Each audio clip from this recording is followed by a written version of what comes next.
Epic intro music. Hello Pennyballs, hello, Convictus here, and today I bring you a brand new series. Now I'm starting on this page just to tell you absolutely everything. This is the Divide and Conquer version 5 full release. I know it's been out for a while, but because my last campaign went on for so long, it was actually on the beta. So the new version came out since then. Hooray! Hey. But yeah, it has been out for a good few months now. But yeah, this is finally the full version of A Kingdom Reunited. So if you've seen my channel before, you probably already know what the series is going to be, plus obviously the title and thumbnail. But the twist today is we're not going to be playing on War of the Ring. We're going to be playing on the alternate campaign. We're going to be playing Shattered Alliances. Now this is absolutely fantastic. If you don't know already, it basically means there is no starting allegiances. So it is no longer good versus evil. It is just all for themselves.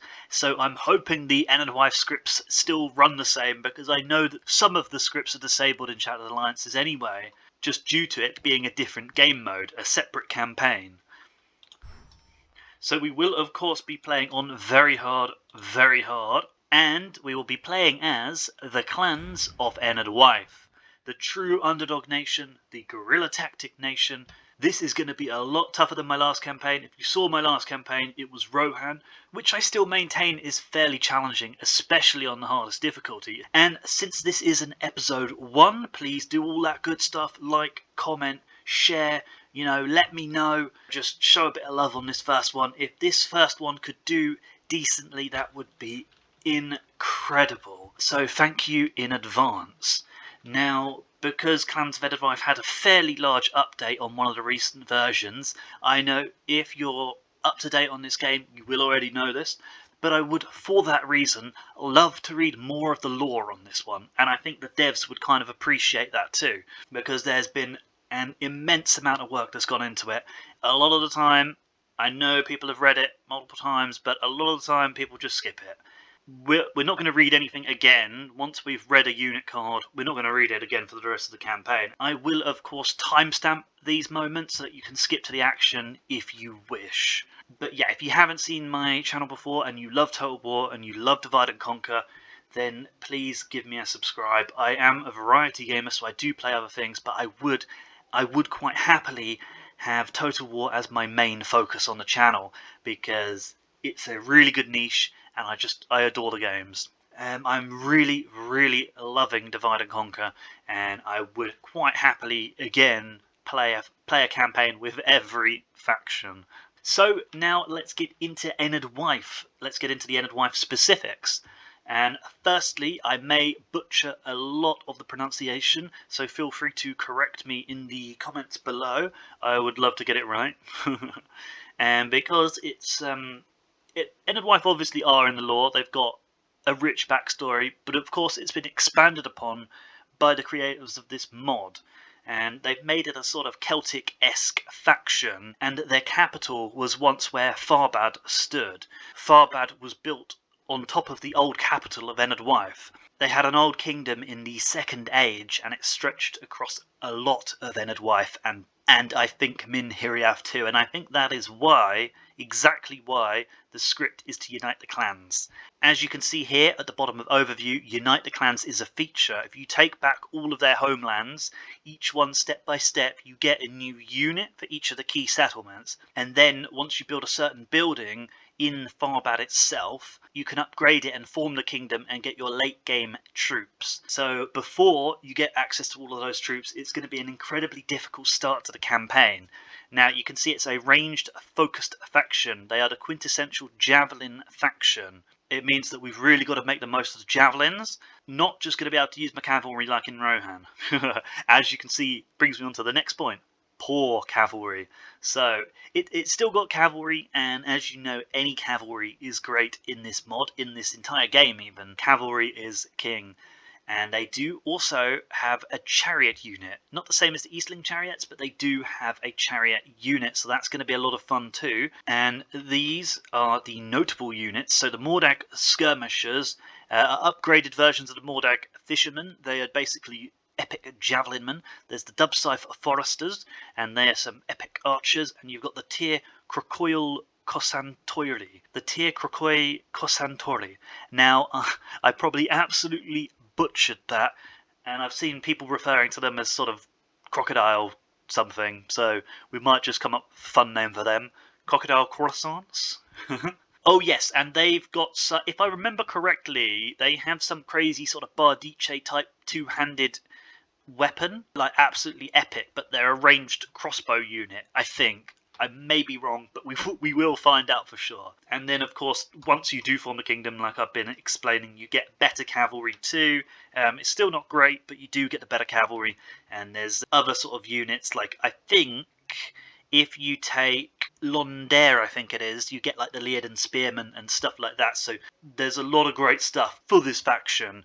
The main issue is just survival at the beginning, because you board a Dunlend, you board an Isengard almost straight away. Not on turn 1, but pretty much straight away. And Gondor are pretty close too. So the victory conditions, we just have to hold 50 regions, and I would like to form the kingdom as well. I'm going to make sure that's included. So hopefully we can win the game. There is a chance that I get destroyed and defeated, because it is an incredibly tough campaign. Been looking at feedback, and I will do my best to pause a lot less, especially as it's an infantry based faction. So now we're actually going to get into this. So this is the Clans of Enedwaith. The leader is Moot Speaker Tremak, and the heir is Chieftain Harek. Now, I don't actually remember a Chieftain Harek. I haven't played an Enedwaith campaign. It's fairly blind. I haven't seen too much. I've seen a couple of other content creators, but I've not really, I've not done like deep research or anything, put it like that. So now we're going to read a bit of the lore. A fairly numerous but barbarous fisherfolk dwelt between the mouths of the Gwaithlo and the Angren. Now, for non-Lord of the Rings fanatics, those are two rivers, tribes of wild men, fishers and fowlers, on the coast of Enedwaith, who were akin in race and speech to the Drúdain of Númenóreans. Now, the Drúdain, not to be confused with the Dunedain, the Drúdain are like the Púcal men from the books, the mountainous tribesmen in between Rohan and Gondor, which Aragorn encounters when he's on the way to the Paths of the Dead.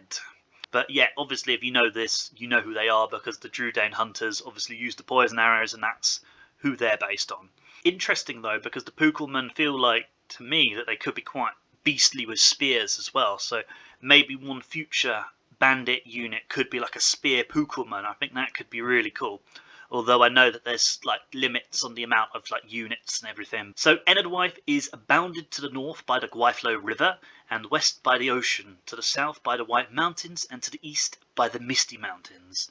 This does give the clans various choke points to hold enemies out of their heartlands. So it does in fact tell you that they're rivers, so that's alright, I didn't need to explain that one to you. So, early game.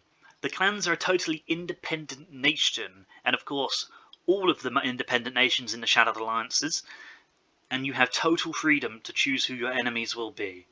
And again, because Shattered Alliances, I wanted the total freedom to be real total freedom, because you do have total freedom, you can choose sort of good or evil, but this way we can sort of mix and match, because my aim for this campaign was to be an evil run, but of course you need to get your lands, so you need to get the Dunlend territory, and you'll probably need to go to war at Isengard at some point to fill up the territories that they conquer at the beginning, but other than that, I want to try to ally with the evil nations, so I'll try to ally with, the Ardenheim, Harad, Easterlings, Mordor, Angmar, all of that good stuff. They're going to be the allies in this one.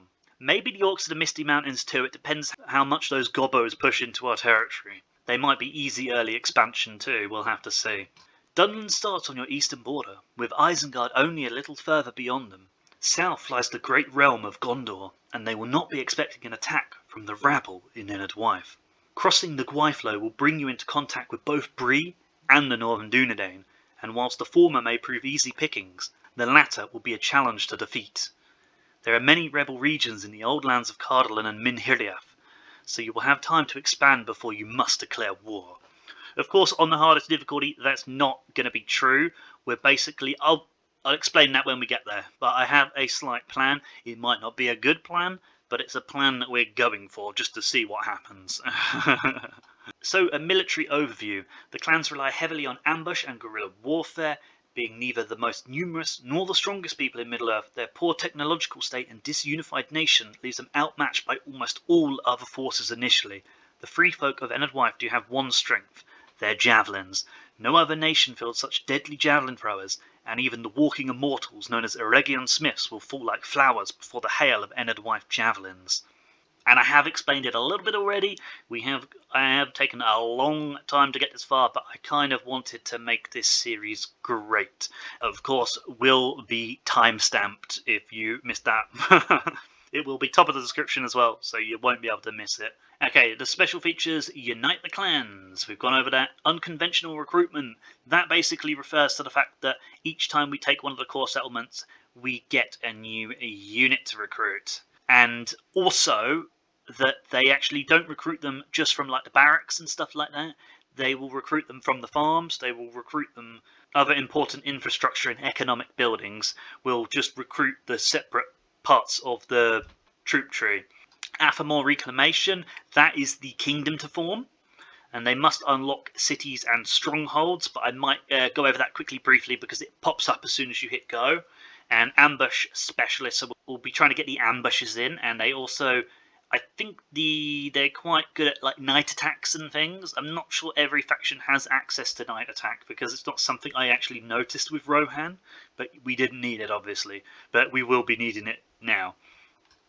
And the rare units, we've gone over the first one, and then the Barsiech Dragon Bolts.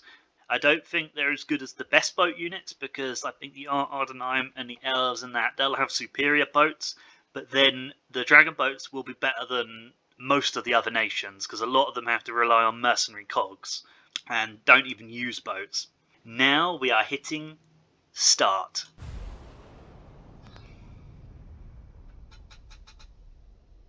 If you came from my last series on Divide and Conquer, my Rohan series, thank you for all the support. It was absolutely amazing. It was my most successful series on the channel, and I really hope to keep that going. I don't expect this to get as many views, but if it can get a decent amount, that would be fantastic. Okay, so we have the start message. I don't really need to go over this, but you can pause and read if you wish. It's the same for every single campaign. It's just kind of what's going on if you don't already know. And I will link and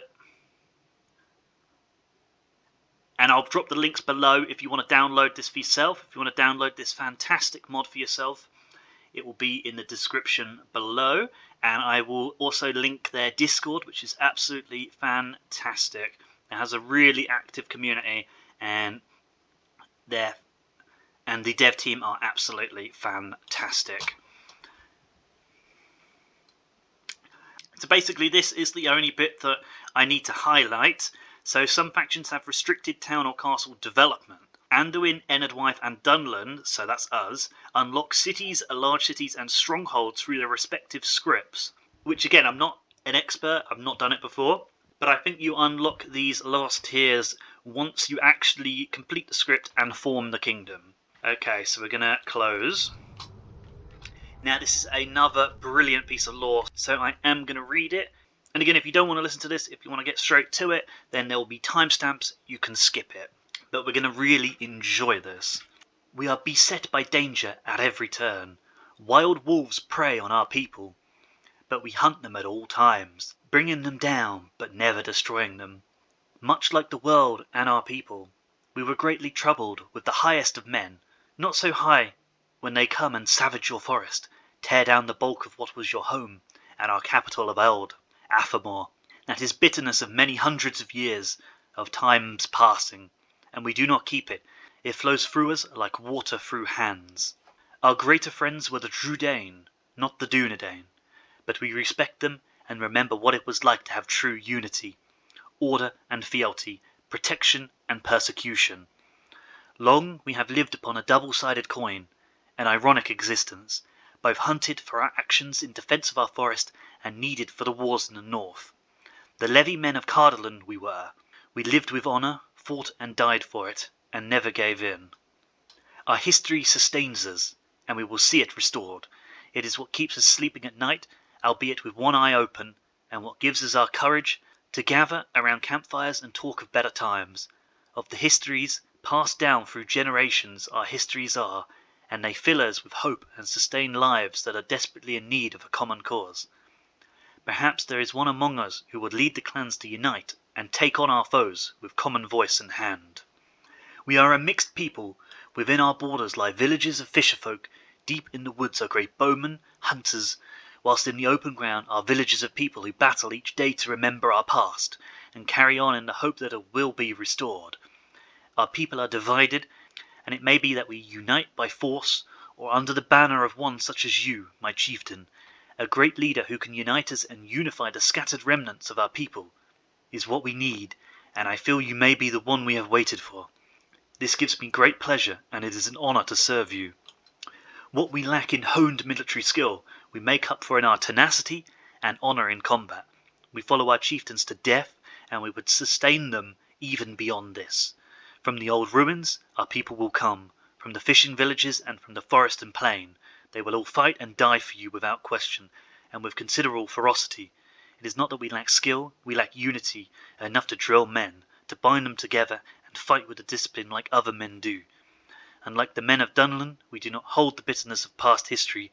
We use it to look forward, not to strain to see the flip side of that coin and keep hatred in our hearts. The men of ancient Calenardhon are on the rise, and the foes that prey upon us had best be careful, lest they find a united cause that binds us in the bands of iron, and them in the shadow of death. We are ready to war with others, to take our cause and unite again. That is enough for now.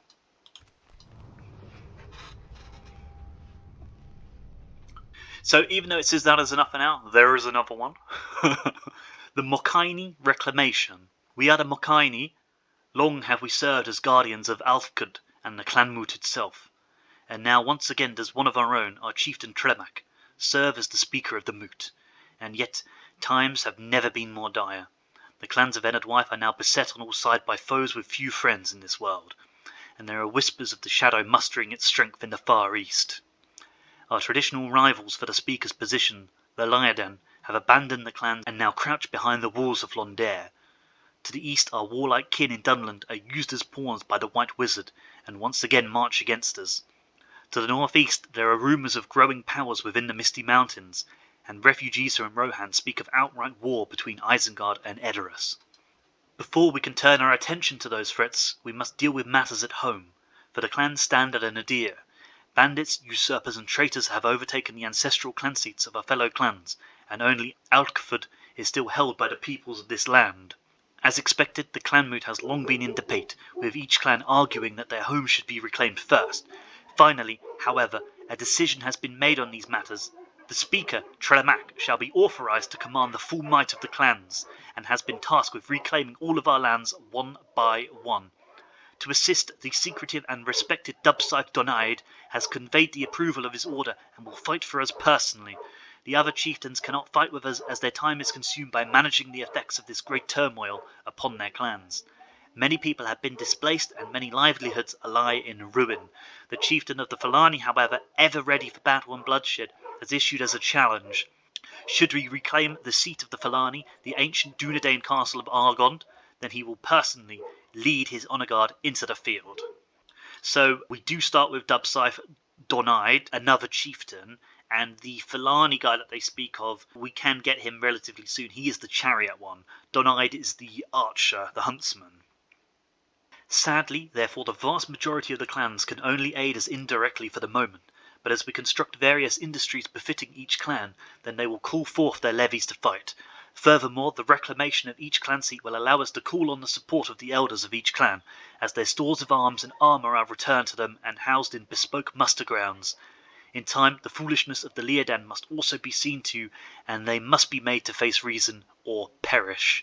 Although no clan calls the barren lands of the Saralin and La Ferlan home, we must also reclaim them to secure our borders. Finally, the threat of Dunlend must also be addressed. Our wayward kin have sworn themselves fully to the White Wizard, preferring to seek vengeance for the crimes of the past, rather than look to the future, labelling us as weak-willed fools. They would rather die in battle than seek a peaceful reconciliation with us. Our only option will be to defeat them in the battle they crave, and show them the proof of our conviction. We are confident, however, that many peaceful Dunlendings, ostracised on account of their forgiving natures, will join us if we establish our muster grounds in their lands. Once these threats have been dealt with, then shall we turn our attention to the future, whatever that may be. The reclamation must come first. So these are the regions. They are the names of the regions as well. They're not the names of the settlements. So it would probably be easier just to write the names of the settlements. But yeah.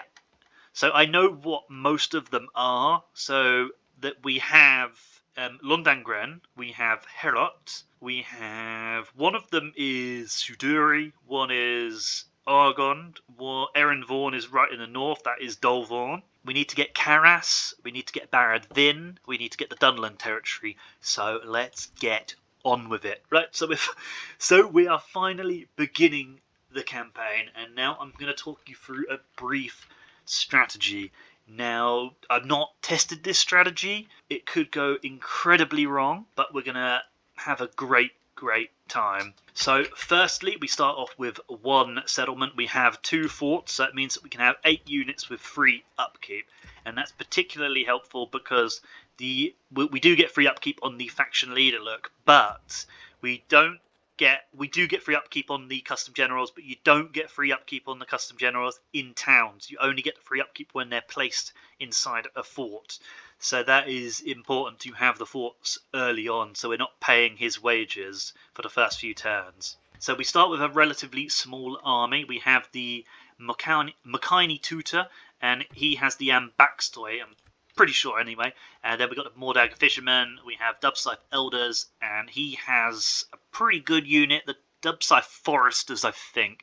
Elders, they don't have many in them, but they're very strong, and they chant and keep your morale strong. So as soon as if you got these guys alongside a general, your troops are not going to run, well, unless you're facing extreme odds. The brief plan is that we're going to go down, we're going to take Angren, we're going to get our bear siege boats, bear siege, however you say it, and then we're going to go raiding up the river. We're not going to take Londare, of course, because Londare is the one with a hefty garrison, because it's supposed to be the one that you kind of get at the end, I think. But the goal is to raid up the Gwyflo. So that is going to be absolutely a ton of fun. So we're going to go for probably, we'll see how the troops are doing, of course, but we can grab Suduri, we can grab Argond, we can grab Barad Vin, and we can go all the way and grab Farbad. And then we can use Farbad as a choke point to start dealing with Dunland. Of course, we will then border the goblins, most probably there too, and possibly the northern Dunedain as well. So yeah, it's going to be interesting for sure, but that is going to be my starting plan. So we'll see how that goes. Now, if you bring up the missions tab, you get a bit more flavour. Now, some of this we've already read, but it goes into slightly more detail in points. I've noticed it is slightly different. So we read this one for sure on the first page. But yeah, you can see here we are the middlemen culture. Middlemen of Eriador and Enedwaith are descended from the native inhabitants of Middle-earth prior to the Númenórean conquest, labelled thus by Númenor and divided into the more peaceful coastal middlemen of Bree and Enedwaith, and the militaristic highland peoples of Dunland and Rudar. They have endured much on the account of the men of Westerness, and yet despite Númenor's sins, there are those who dwell peacefully among its descendants in Arnor and Gondor, and there are those who are ready to rise against the faithful kingdoms once more. Although they may lack technology of the other nations, they are capable men like any other, and are ready to make their own choices and defend their homes. So, of course, we've gone over the special features, but it goes into a little bit more detail. So it tells you to build the mustering grounds and stuff like that to get a more powerful units. And then the Confederation Athamor, so it goes into a little bit more detail so you know exactly what you're going to get where. So you've got the seat of Mordag, you've got Edain, Makini, so you'll have the Fallon Border Guard, you'll have the Edain Spearmen, the Makini, the Tauta and the Ambakstoi. The Keefi Huntsmen, the Falani are the Chariots, and the Great Circle of Dubscythe will get the Dubscythe Foresters, I think. Not 100% sure. I'm just reading it alongside you too. And of course we get Dunland, gone over that. So yeah, it does repeat the things quite often, but it's needed because obviously a lot of the time people will skip most of this. So putting it in multiple places is the best way to share the information and make it the most clear. That is one thing that I do want to say is this game, it truly is fantastic. It is like a full release of a main game. It feels very professional compared to some of the mods. It really is good.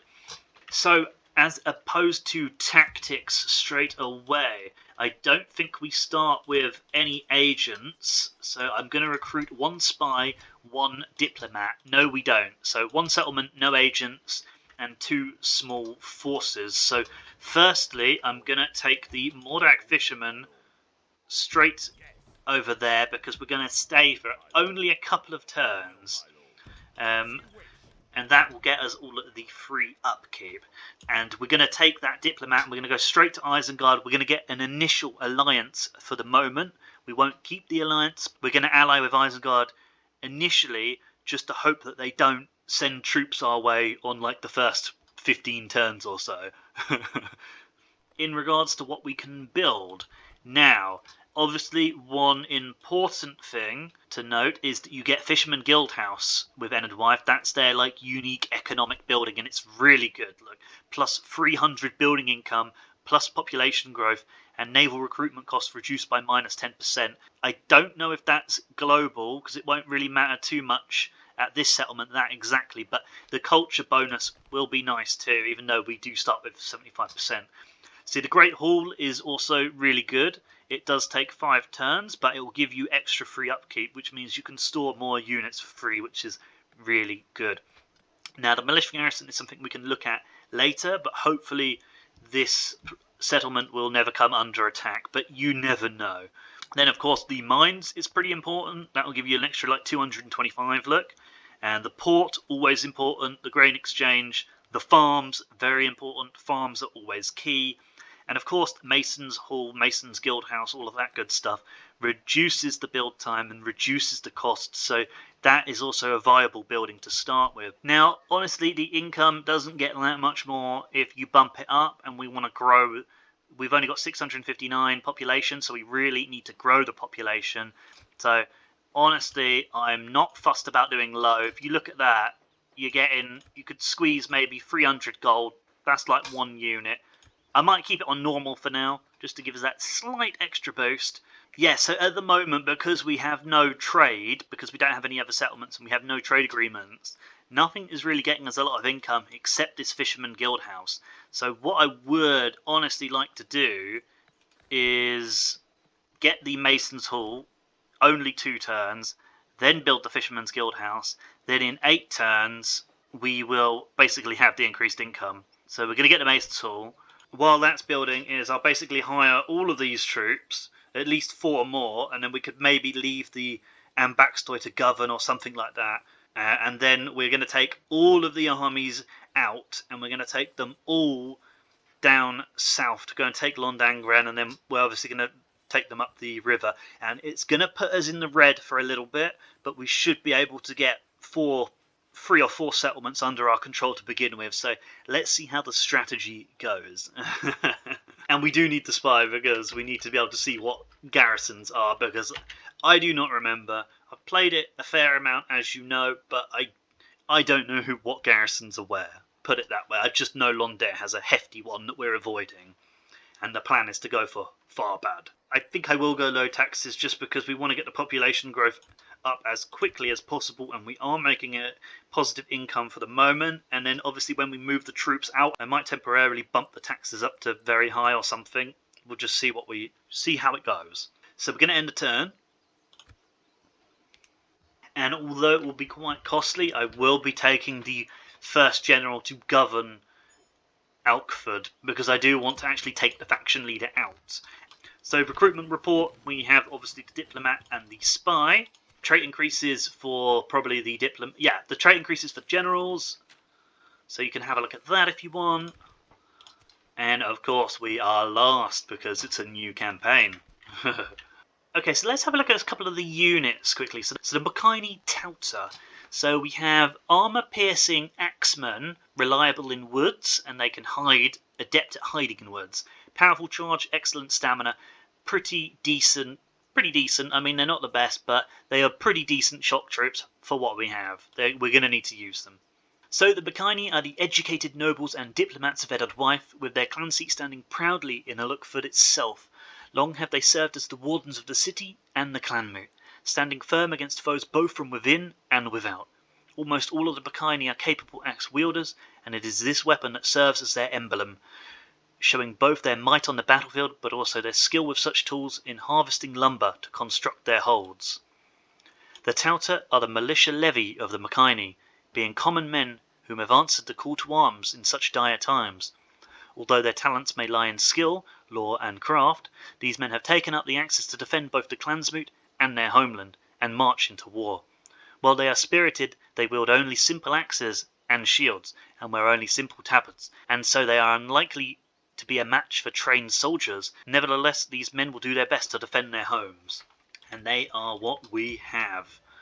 So we will look at his once we take him out of the settlement. We'll look at his once we take him out of the settlement. But we could have a quick look at the Dubscythe Elders and the Mordag Fishermen too. So I've already explained before, they're skilled against mounts. They inspire nearby troops. They're reliable in woods. They frighten nearby enemy too. So they're pretty good morale shock if you get them chanting. They've got fast movement speed as well, 114% movement speed. So you can even chase routing units down with them as a last resort. And they get the terrain bonus in shrubs, forest and snow.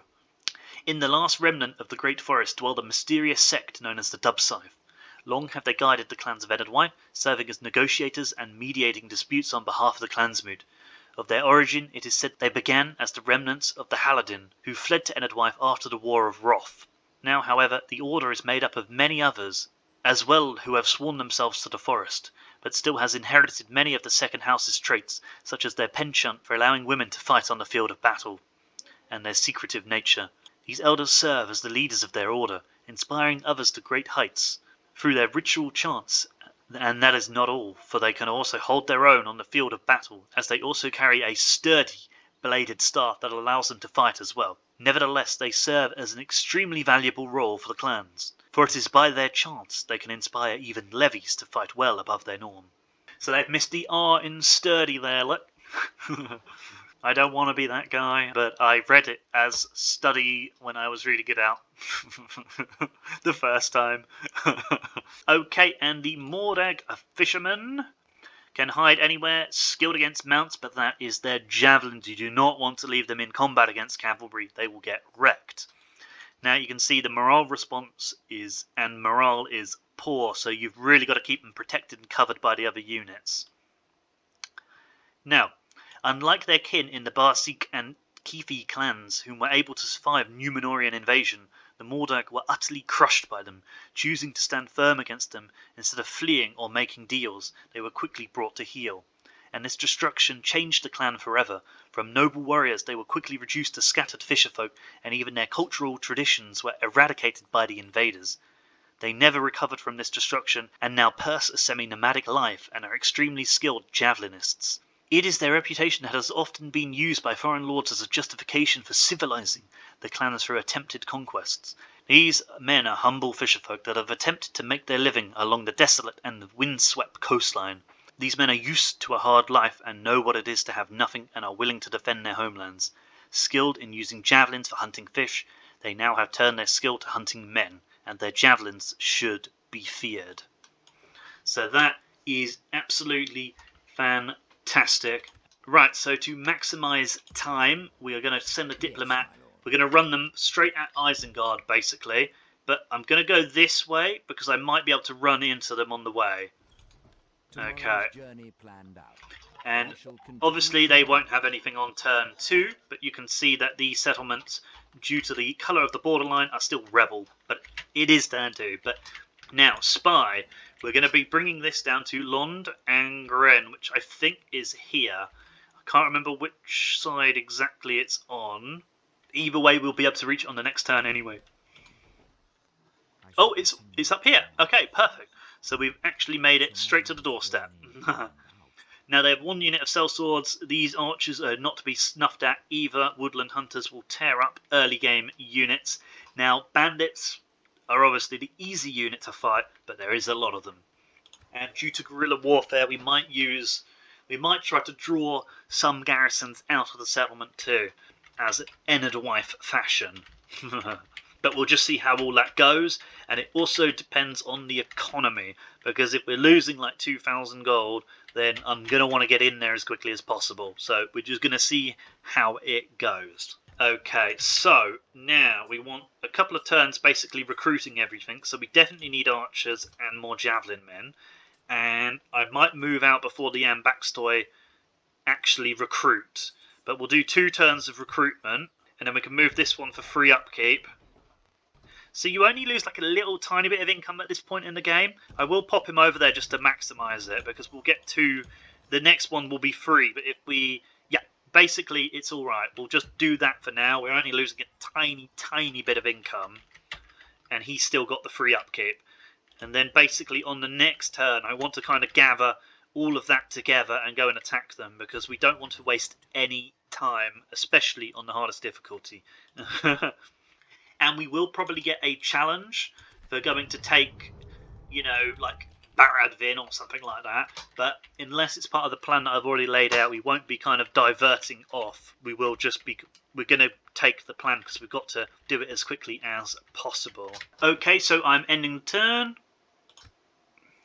And like I said, if I've been reading too much for your liking, I'm only going to read each one out once. So once I've done it, not going to do it again.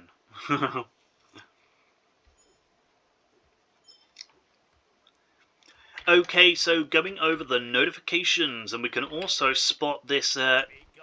These are rebels, so we will just ignore them for the moment, though. Yes. As you wish. If only I could. And we can see Bregnus, and we can reach Isengard already on turn 3. So we're going to be going for the Alliance. Approaching They're already sieging down Bregnus. So like, we'll offer them the trade rights to begin with, because we want to get them on good terms. Okay, right. So they have accepted it, so they should still be... We're going to go straight for the Alliance. Yes, we have got the Alliance, that's good. Now we can be cheeky, and we can try and sell the map information, because we're going to need all the money we can get. Now, I'm not going to do this constantly. I think 1 time for each faction is perfectly fine, and you're supposed to only be able to get like 200 per settlement or something anyway, so at the moment that's literally only 200 gold. So we'll still sell them the map information for 200 and see if they accept it. Oh, they declined it anyway, but again, it's only 200. I'm not fussed. So we're going to close that. Now, do we want any trade with I feel like I might pop down to Gondor next, and then we will go east. We will need another diplomat at some point, but yeah, I think trade with Gondor could be good. I don't want to ally with Gondor though, because this is going to be an attempted evil run. It just depends how much they're going to border me. Yeah, let's come down and talk to Gondor then, and then we'll maybe go to Rohan or something like that. So it's going to be a few turns before we get to the other factions, but we've got the most important one out of the way. Now, the Alliance does not mean they're not going to attack us, but it might help them to hold off for a little bit longer, and that is my goal.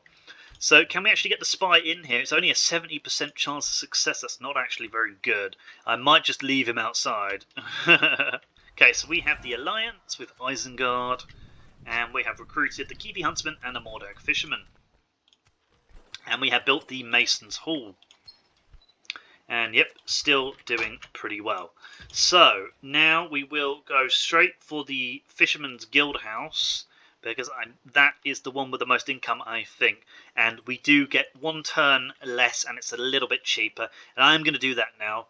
We could do the Master's Mason's Hall, but that's another 4 turns without getting any buildings, and we need the money before the money runs out as well.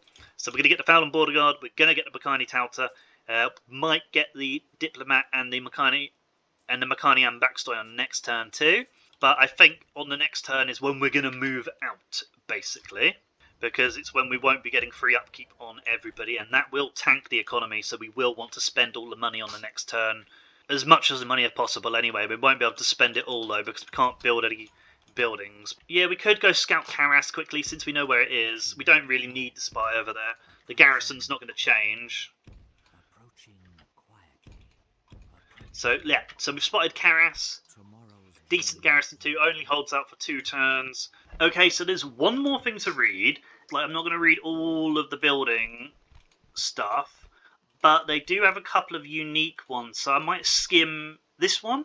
Ah, yeah, so this building, the clan moot, has some fantastic lore. So I will just go over this quickly. Enedwaith is the land of many clans, each with their own unique quirks. Some are farmers, fishers, hunters, and warriors, and their origins diverse. Whether they date from the despoiling of the Great Forest, the years after the last alliance, or even from the impacts of Wolf's conquest, when the situation calls for it. As it has, often of late, the clans come together within the clan moot to debate and decide upon a course the clans should take together. Violence is forbidden within the hall, and those who break this rule without due justification will face the justice of the Dub Scythe, who often execute those who break this one precept. It is as close to a centre of government as the clans possess, and is guarded when not in use by the Makini. It is also here that the speaker of the moot, the individual elected to enact the will of the clan moot, formally sits. Regardless of the clan of origin, the hall itself is also said to have been constructed after the War of the Last Alliance, as a replacement for the lost tier Crocoil of Athamor, which served the same purpose prior to the despoiling of the Great Forest.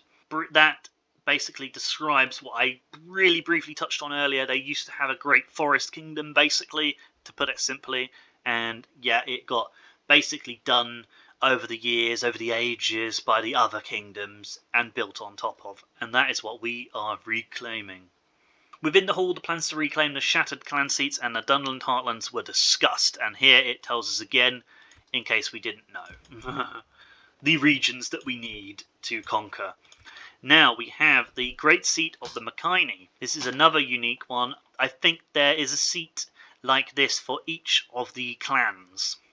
So this one gets us the Tauta and the Ambaxtoi. So although the 7 clans of Enedwaith may rule in unison from the clan moot at Alfkud. Oh, I've just realised, look, Alfkud, it's spelled Alfkud here, look, and it's spelled Alkford here. One of them is wrong, and I don't know which. Interesting. Alkford, Alfkud. But yeah, you can rename I would imagine that this one is the correct one. Aided by the guidance of the Dub Scythe, each clan has their own clan seat elsewhere that is their ancestral home and centre of power. The clan seat is the ancestral home of the Makini. They are noblemen of Enedwaith, wielders of strong axes and calculating minds. They are also one of the few clans who were settled rather than leading a semi-nomadic life. Although they are not the most numerous of the clans, their skill has allowed them to rise as the preeminent clan, and their chieftains often serve as the moot speaker. They are also the guardians of Alfkud itself. Again, ALF, and that's ALC. Interesting. And it is their strength that has served it well. Often in times of strife, their origin is surrounded in mystery, although some whisper they are descended from clansmen who held close ties to the men of the mountains. The Pukelmen, I'm guessing. I may be wrong. Their emblem is their dual-crossed axes, of course. It is from the region that their full might of the Makini can be mustered. Mustard, not the condiment. So, yeah, I've read a lot in this one, but that is very, very interesting. We've got the Keefi Huntsman, new unit. Can have a look at them. They are the archers. Again, decent range, and it says, like, poor, but it's all archers are fairly decent, let's say. Just don't get them charged by cavalry. To speak of the Keefi is to speak of the decline of Enedwaith itself. Once, according to legend, the Keefi were one of the ruling clans of Enedwaith. In the time of the Great Forest, then the Númenóreans attacked, seeing the clans as both kin to the distrusted second house of the Edain and subhuman men of the shadow. They crushed them as insects, and the Great Forest came to ruin. The Keefi, once noble, fled their homes to the south and found refuge with their kin, the Drudain. Their emblem of a noble deer speaks of this faded glory. Now they are mere hunters who have taken up arms to defend their clans.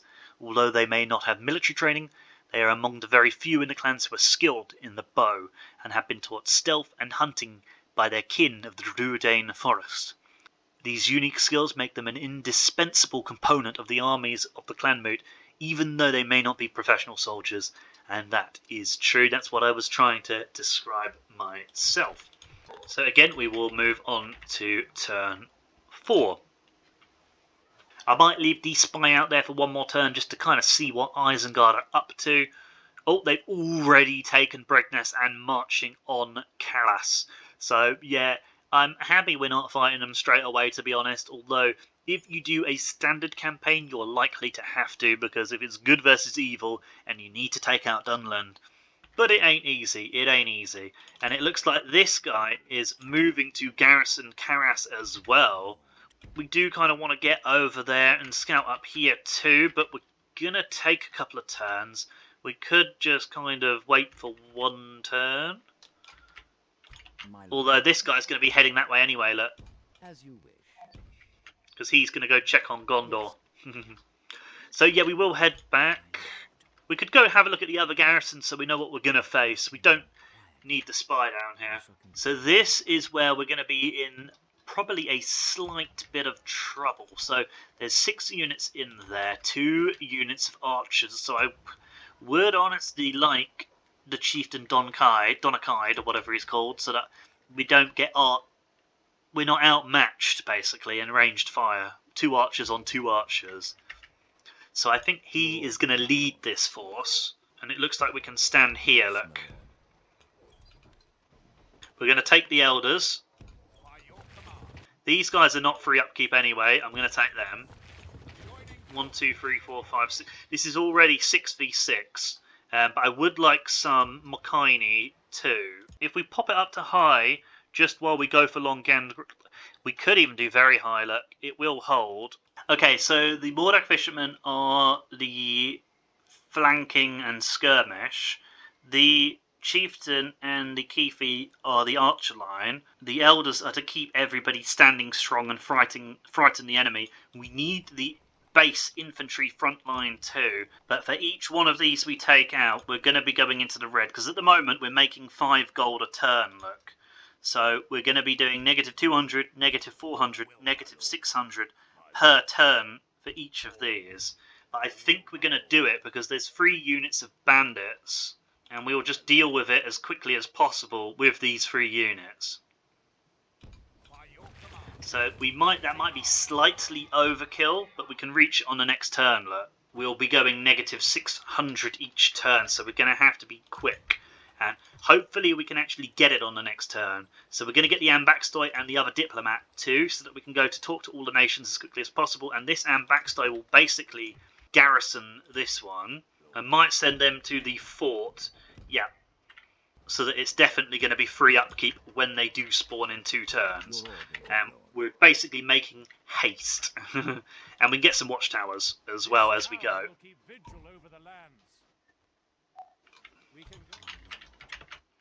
And of course, once we get the Fisherman's Guild House, that will take some of the deficit too. And when we capture Angren, so hopefully we don't go too far into the red. Hopefully we can get it on the next turn even, if we're clever with guerrilla warfare. Okay, so I'm going to end the turn again. I hope we moved the diplomat, I have to say. I hope that was Isengard's. So Lorien is already under attack. Lady Galadriel is in trouble. The Lady of Galadriel already wanes. Does that mean that the territory's already fallen as well? That's crazy. So the dwarves of Khazad-dûm have attacked the realm of Lothlorien. So the dwarves have attacked the elves. So that is extremely interesting, and already going against this good versus evil dynamic that's in the main game. So we have recruited another diplomat. So we're going to send this diplomat, we're going to send to speak to the Gobbos. We're going to try and get a cheeky alliance with the Gobbos and then crush Dunland. And they're probably going to be over there. And we could even get... we can actually look at Herot on the way past. Now, they have a really strong garrison in here, full of Dunland units. That is not going to be an easy take, so we can have Dunland can get stuck on that. While we try to clear up the rest of it. But we do need that. We do need that settlement, so we will have to come back and take it, of course. Okay, and unfortunately we can't actually spend our money on this turn.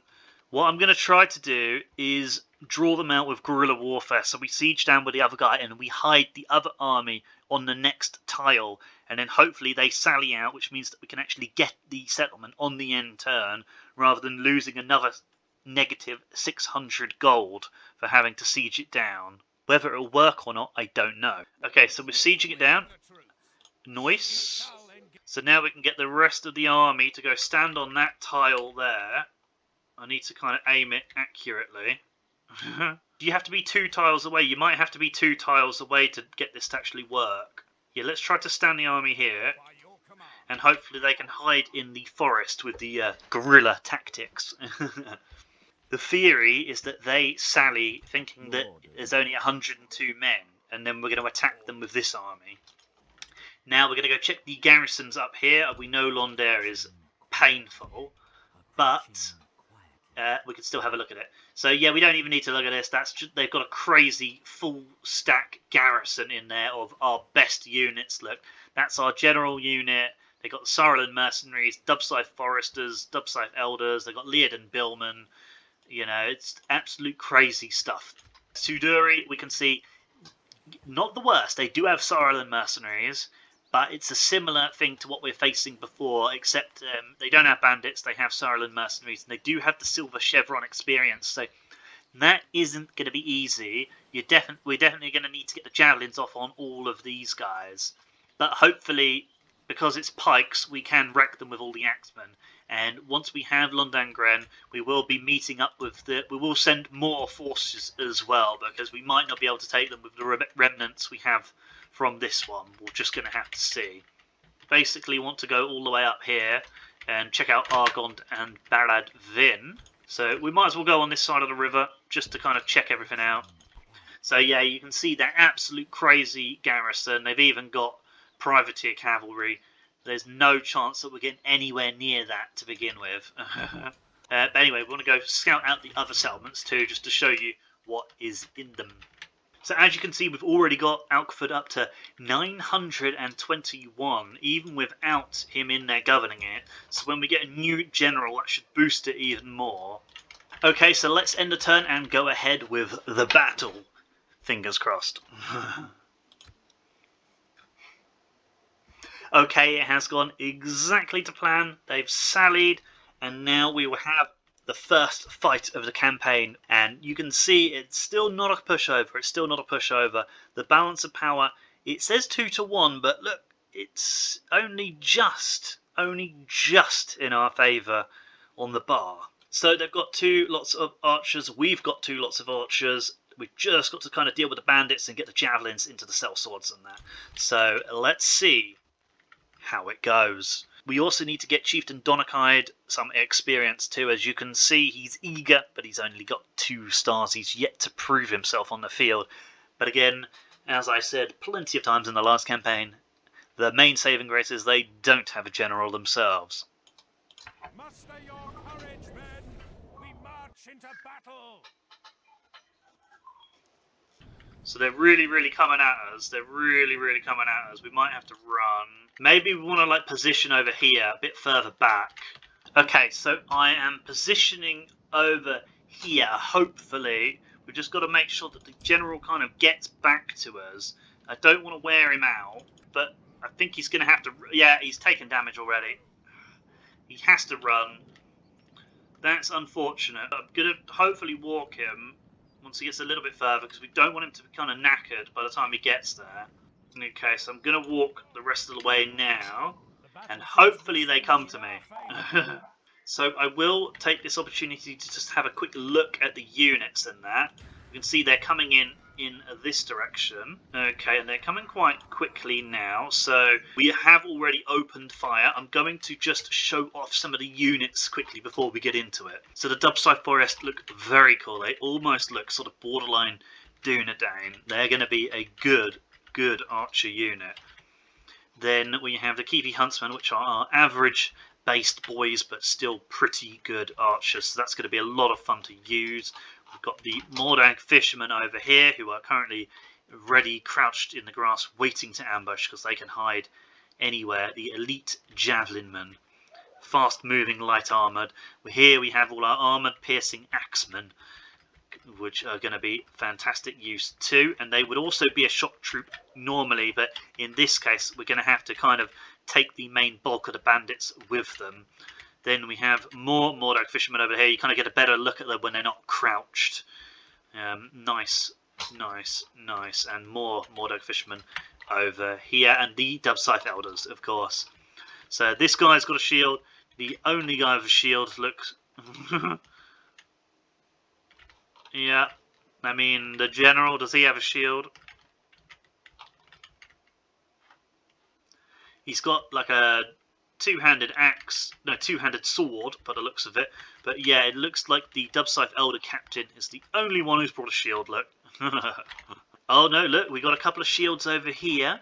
So the captain of the Mordag Fishermen, they have shields, so they look like Mordag skirmishers. So that is really cool to see, like the Mordag skirmishers almost leading the Mordag Fishermen there.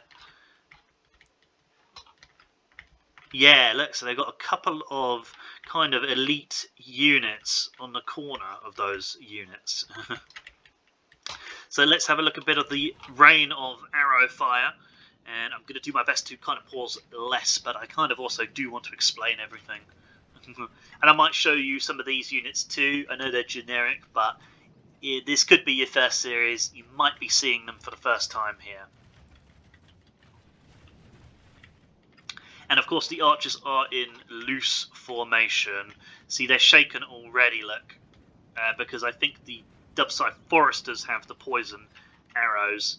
Okay, so I will just show off their units once. We won't do this every time. But first time we see a unit, I'm going to show it.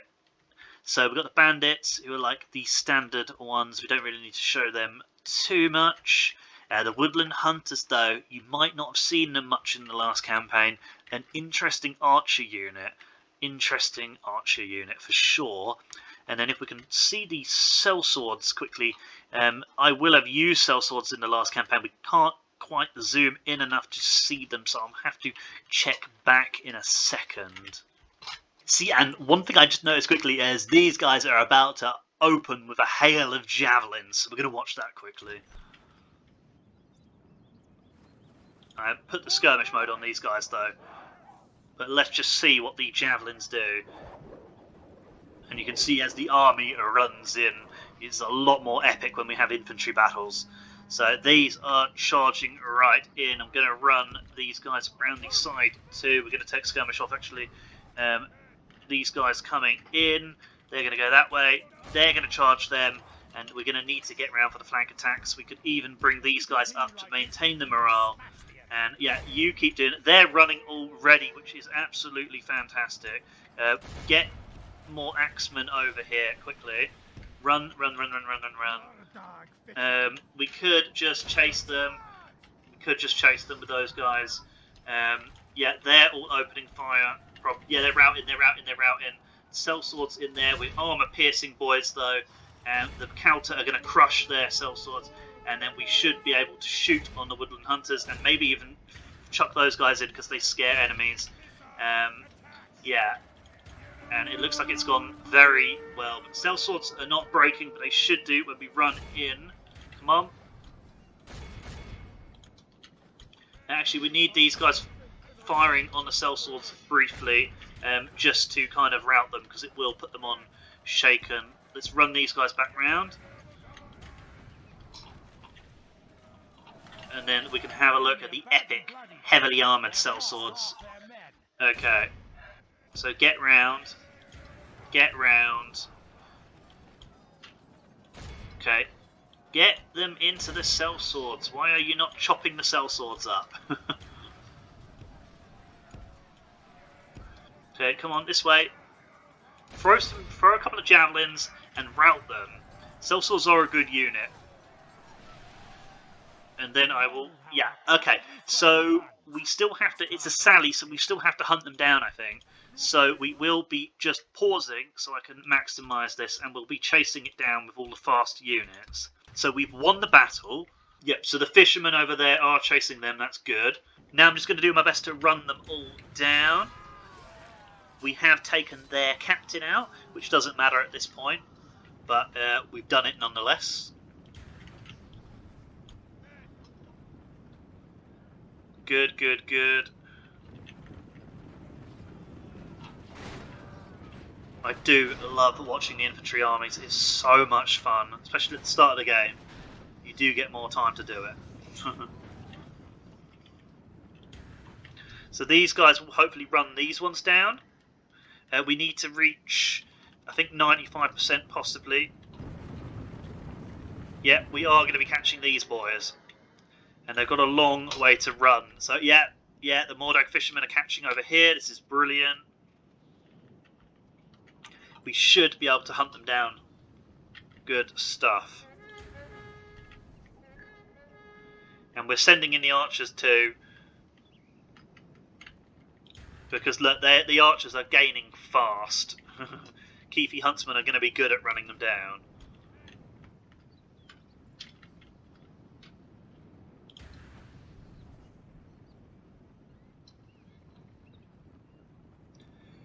And then at some point it's going to be good to... Probably now it's probably good to switch target because there's only 16 left.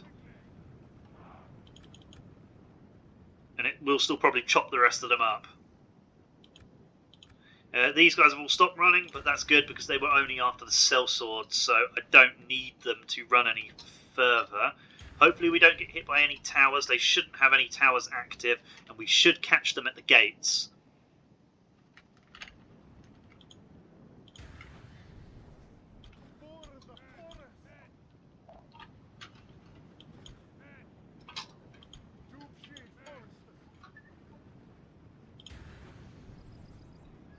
Yeah, we don't need to change the movement controls because they will turn back for them. So yeah, of course I wouldn't normally show this, but it is kind of, it's key in, you know, taking the settlement. Right, are they going to get in and close the gate though? That's the question. Hopefully they get stuck in the doorway just for long enough for us to reach them. How's it going on this side? So it looks like we're definitely going to reach them on this side because they're never going to get all of those men through the gate. Let's see if they got through on this side. I think we just made it, we just made it. Look, we're in.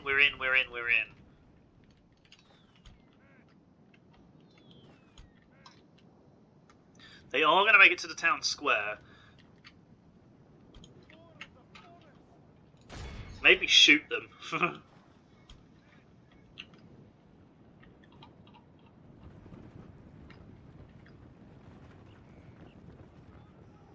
Just that we don't have 72 people attacking us. 100 and so, that's 2 units.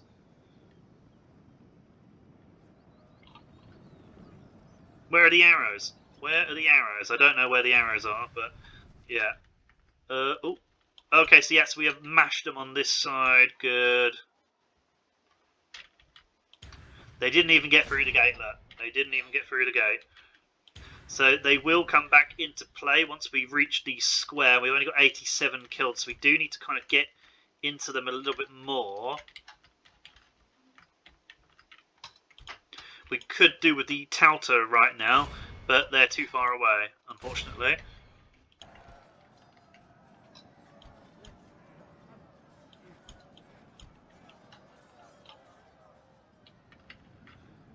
So shooting a few at them.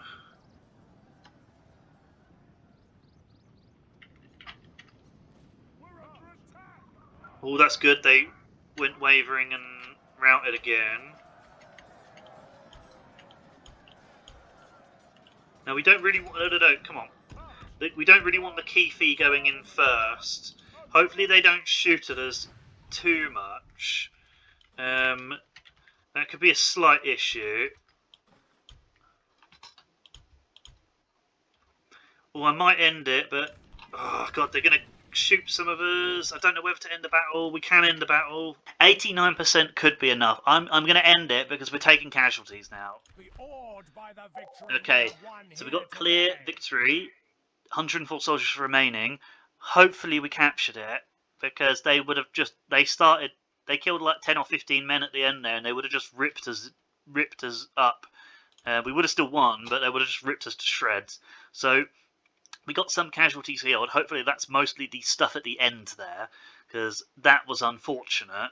But yeah, 140 kills for the Dubside Foresters, which are the General's unit, and second place for the Keefe Huntsmen, so lots of archers, and 105 kills for the Bacani Touter on the Bandits and Sellswords. They're pretty damn good. So we are going to continue. First battle successful. A couple shot at the end though.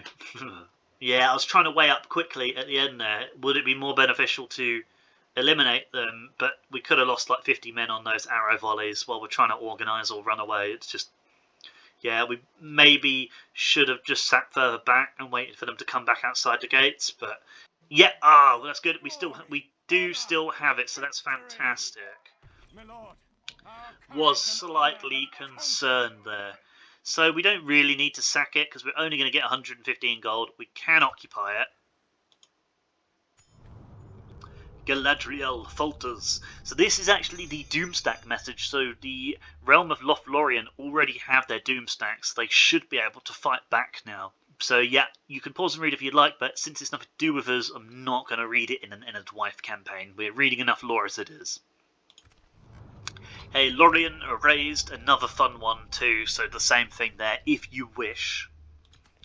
The Bear Such sail out, and this is actually ours, so I am going to read this.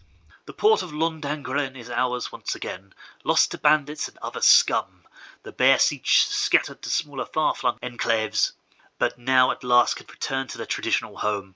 Although they may have once betrayed the clans for the secrets of the Númenórean shipcraft, and aided in a despoiling of the great forest, they have since spent their every wakened moment atoning for this act. With the reclamation of their clan seat, they can once again construct their famed dragon boats in service of the clan moot, and will add to our coffers with their skill in trade. Furthermore, their chieftain's son, Ruskion, has also agreed to captain his family's personal warship himself, and will serve under us, transporting our troops and engaging the fleets of our foes with this. We have come one step closer to reclaiming what we have lost. Okay, and we get 2,000 gold coins if we take Herot, but 15 turns, not likely unless Dunland take it first, and then we take it off them. So we will keep an eye on Herot, because that 2,000 gold is going to come in handy. So the only thing that's going to take me away from my far bad plan is possibly that, but I'm not going to take down the garrison myself. We're going to see what Dunland do. Okay, so the Goblins of Moria have declared war on Anduin Vale too, which is very interesting. So the Goblins are going to be occupied, might line it up for a nice alliance with us. So we've got the Mechaniacs and Backstoy. Not going to read this straight away. I think I've already read it. Oh no, I haven't actually. I don't think I read about the bodyguards and the ambassadors. Anyway, I'll read a couple more unit cards at the start of the next episode. We're not going to do it now, because we've read plenty in this one, and I'd like to do a couple at the start of the next one too. We have Great Admiral for the new Admiral, +4 command at sea, pretty good stuff. That's actually a pretty good Admiral. Okay, so we're going to pop him right here. And we're going to try and get everybody on the ships, basically. So, we're going to... we can already get all of these guys on the ships, but we need the chieftain. So we can do low tax rate and actually leave nothing in there, look. Wow, okay. Okay, so we got no recruitment slots. So the Fowler Border Guard, look, is actually going to be the only one that's free upkeep. The Smoking House gives us the Keefe Huntsman, and it also gives us income. So there is no negatives there, really. But we need the meeting hall for the recruitment slot and the free upkeep. So we're going to start with the meeting hall. And we can potentially leave no one, look. But I don't know if I'm going to risk that. So we didn't bring the Fowler Border Guard, look. Maybe I will merge, look. And then I'll leave these 95. Oh, they've already got some experience as well. I think I'm going to leave the 95 Touter just so people can't walk in and take it. And we're already in the green again, look. Which just about, we're making about 20 gold a turn, look. And now we get everybody on the ship. Loading the troops into And we're going to start making our way up here. And possibly want to take out Suduri next in the same method. But obviously they got a slightly stronger army, so we might hire some. We should have looked for mercenaries, but it's too late now. Might see if we can hire some mercenaries once we get over there. So basically we can drop the troops off in 2 turns, probably around there. We can go no further. And then we're going to keep scouting out the territories and looking out for Dunland. Yeah, so we've spotted Baradvin. I shall continue. Again, decent garrison. We might still be able to grab it though if we send a bit of backup. We will probably go negative again for sure, but we might need these 2 units to actually fight the battle over here. Well, we'll move them up to the fort. We'll just risk it. We'll move them up to the fort, and then we'll obviously move this guy back. That'll make us even more money, and then hopefully this guild house will kind of even the deficit later on. Okay, so I'm going to end the turn. I've got 10 minutes left, so we're just going to go move the pieces on the next turn, see what happens. Okay, so Dunland are fighting the rebels over here. They lost! Dunland lost to that rebel army. I don't know what was in it. We didn't take a good enough look. That's good for us, that's good for us. End of turn report and diplomatic information. So Gondor have declared war on Dol Amroth. They have civil war, and Dale have declared war on Erebor. So the good factions already killing each other. So we just need one of the other factions to jump in on them now. The evil factions are not at war yet. So meeting hall on the next turn, fishing guild house on the next turn, and the Fallon border guard are here at the free upkeep. We could send them as well, but I don't want to tank the economy too much. We're making about 500 gold now, look. We won't be making any more when we march these guys over, but maybe, look, there's a fort here, look. Maybe we can just move them to the next fort, look. Oh, we don't quite reach. Okay, so there's no point doing that, but yeah. We'll make camp here. Oh no, okay, so they need to wait for the boat to actually get across, look. I thought they could walk across that, but we've got a boat, so they can get across. It's going to be fun. And we're making 1,463 already, and that's before the Fisherman's Guild House, so we might be getting close to about 2,000. Obviously, we're not going to get 600 from it, but it's going to be looking healthy. Put it that way. Okay, so now we can pop around Baradvin, and they've got a decent garrison. I don't know if I'm going to take that out straight away with the 2 cavalry units. Maybe we do go straight for Farbad.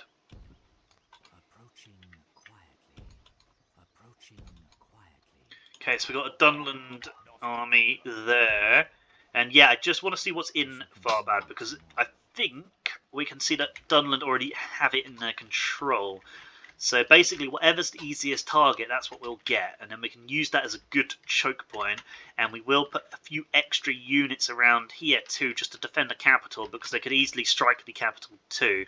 But they will likely have to go through Herot first, which I think is still rebel. We could get trade for a couple of turns. Yeah. And we could try to get them to pay us some money. So, give us 400 gold.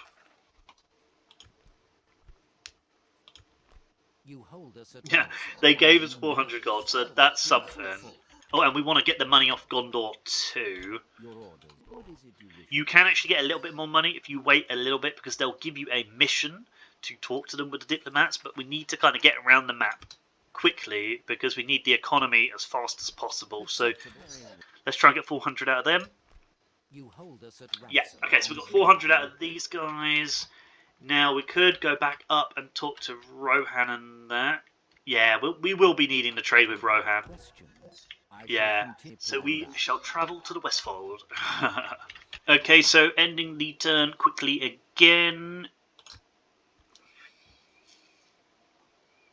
Oh, well that looked like Dunlendings were coming pretty close to us there.